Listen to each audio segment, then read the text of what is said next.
আসসালামু আলাইকুম রহমতুল্লাহ। আশা করি সকলে ভালো আছেন। আজকে নতুন আরেকটি ভিডিও নিয়ে আসলাম, আরবি ক্যালিগ্রাফি।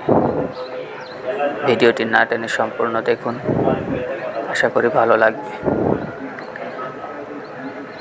যারা শেখার উদ্দেশ্যে দেখছেন তাদের জন্য বলছি, প্রথমে আপনাদের পছন্দের মতো ব্যাকগ্রাউন্ড কালার করে নেবেন। তারপর আপনার পছন্দের যে কোনো ক্যালিগ্রাফি ড্রয়িং করে নেবেন।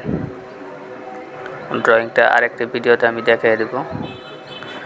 এরপর ব্যাকগ্রাউন্ড কালারের বিপরীত কালার, অর্থাৎ ব্যাকগ্রাউন্ড যদি হয় ডিপ, লেখা হবে লাইট কালার, আর যদি ব্যাকগ্রাউন্ড হয় লাইট, লেখাটা অবশ্যই ডিপ কালার দিতে হবে।